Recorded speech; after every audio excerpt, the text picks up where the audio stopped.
Imagine sitting in bumper-to-bumper traffic on your morning commute, stuck between hundreds of cars that haven't moved in 20 minutes. And suddenly, the vehicles around you start lifting off the ground, one by one, rising into the sky. Sounds like something straight out of a science fiction movie, right? But here's the truth.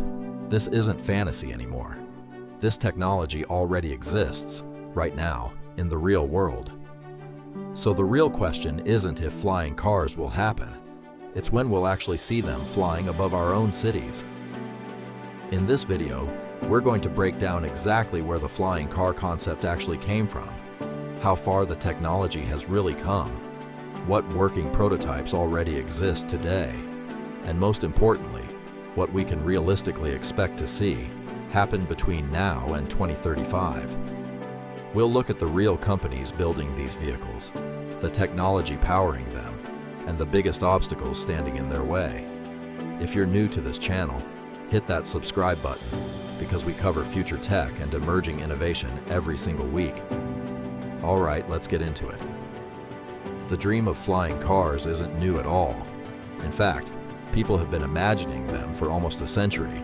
Back in the 1950s, flying cars showed up everywhere, on the covers of science magazines, in Hollywood movies, inside comic books that promised a future where every family would own one.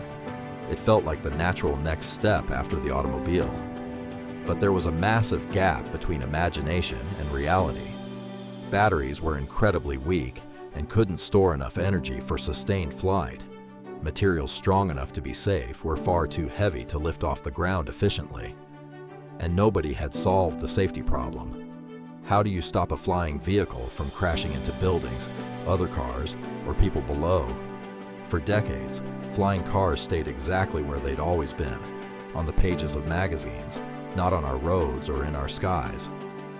Now let's fast forward to today, because this is where things get genuinely exciting.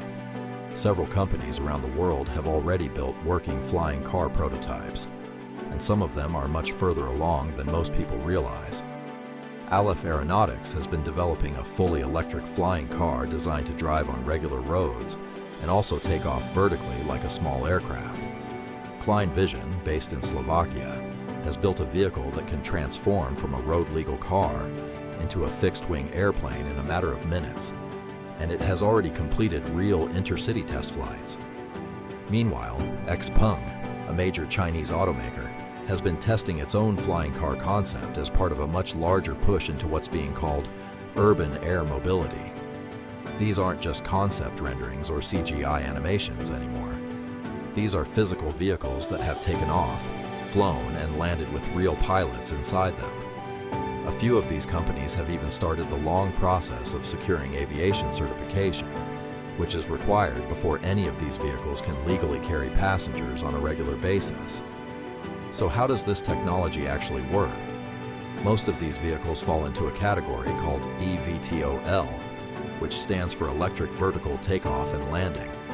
Instead of needing a long runway like a traditional airplane, an eVTOL can lift straight up into the air, just like a helicopter does, using multiple electric rotors positioned around the vehicle to generate that vertical lift. Once it reaches a safe altitude, the rotors gradually tilt forward, and the vehicle transitions into horizontal flight, cruising through the air much more efficiently, similar to a small airplane. This dual-mode design is what makes eVTOLs so appealing for cities. You don't need a massive airport, just a small landing pad on a rooftop. The entire system runs on electric batteries rather than jet fuel, which means it's quieter and produces zero direct emissions during flight. But it's not that simple. And there are three major challenges standing between where we are today and a sky full of flying cars. The first, and honestly the biggest, is battery range. Lifting a heavy vehicle straight up into the air consumes an enormous amount of energy, which means most current prototypes can only stay airborne for a short window of time before they need to land and recharge. That's fine for a quick hop across a city, but nowhere close to what's needed for longer travel. The second challenge is air traffic management. Right now, air traffic control handles a relatively small number of airplanes at high altitudes.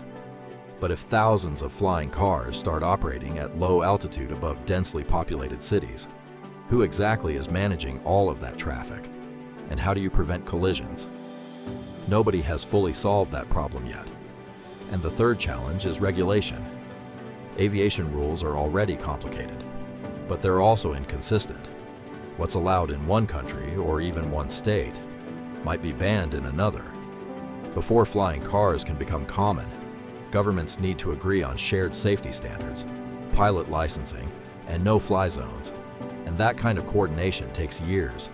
So given all of that, what should we actually expect in the near future? Most industry experts agree that between 2025 and 2030, we won't see everyday people owning personal flying cars. Instead, what's much more likely is the rise of flying taxi services, essentially an Uber-style system, but in the sky. Companies are already partnering with cities to build small networks of rooftop landing pads called vertiports, concentrated in major metropolitan areas.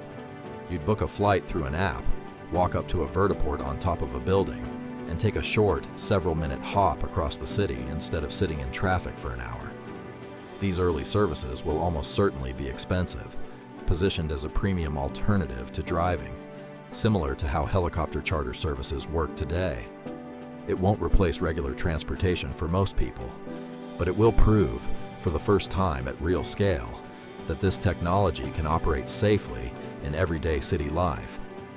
Looking further ahead, to the 2030 to 2035 window, the picture starts to shift a little. If battery technology continues improving and regulatory bodies finalize clearer rules, we could start seeing a small number of personal flying cars actually reach the consumer market. But let's be realistic about what that looks like.